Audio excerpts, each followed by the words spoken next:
देखा कि यह देश में कैसी व्यवस्था है कि महिलाओं को पढ़ने और लिखने का अधिकार नहीं है। ये जो गैर बराबरी है इसके खिलाफ लड़ना होगा। तब वो सावित्रीबाई फुले ने अपने समय में, वो समय आप लोग महसूस करिएगा कि कैसी व्यवस्था थी जब महिलाओं को लिखने पढ़ने का अधिकार नहीं था। कितना उनको संघर्ष करना पड़ा, तब जाकर के सावित्रीबाई फुले ने बालिकाओं को जुटा करके एक विद्यालय का स्थापना करती हैं, घरों घरों जाती हैं, उनको बुलाती हैं कि आप लोग भी शिक्षा का अधिकार है, आप लोग भी पढ़िए लिखिए।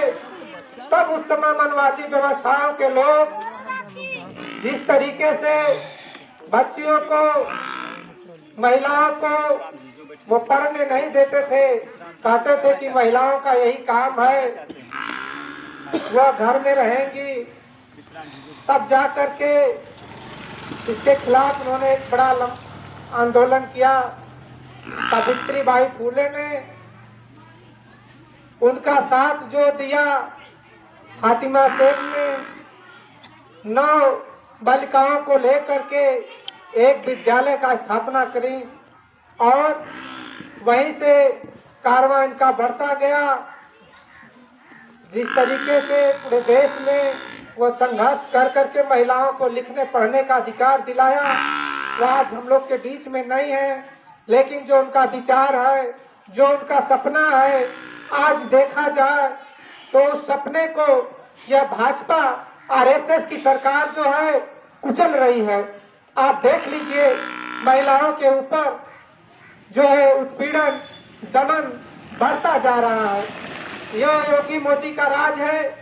जिस तरीके से योगी जी ने कहा था उत्तर प्रदेश में कानून का राज है, राम राज है, उस राम राज में आपने देखा हाथरस से लेकर के, उन्नाव से लेकर के, इलाहाबाद फफा महू से लेकर के वह पूरे उत्तर प्रदेश में, वह चंदौली में किस तरीके से पूरे देश भर में महिलाओं के ऊपर दमन है।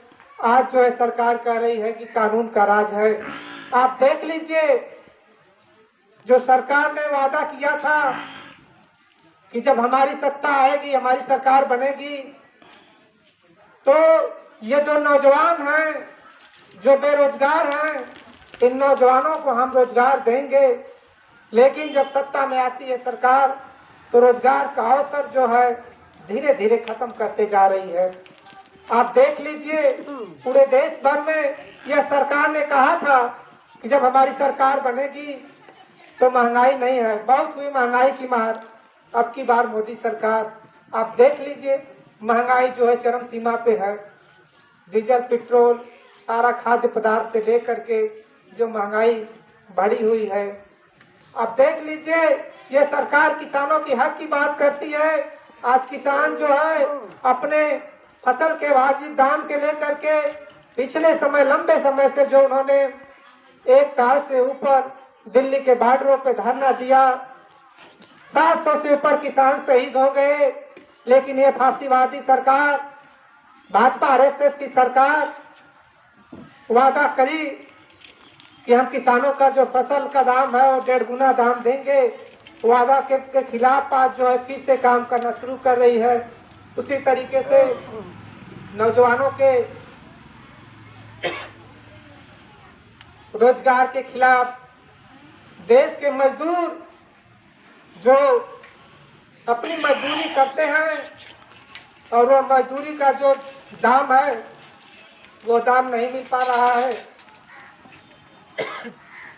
और देश में जब कोरोना की महामारी थी, वैश्विक महामारी थी, देश विपरीत परिस्थितियों से गुजर रहा था, तब ये भाजपा आरएसएस की सरकार जो है, बंद पार्लियामेंट था, बंद असेंबली थी, लेकिन ये कहां से बैठ करके जो मजदूरों का जो श्रम का कानून 8 घंटे का है उस कानून को बदल करके इन्होंने 12 घंटा किया और नई कृषि कानून व काले कानून के रूप में लेकर के आए।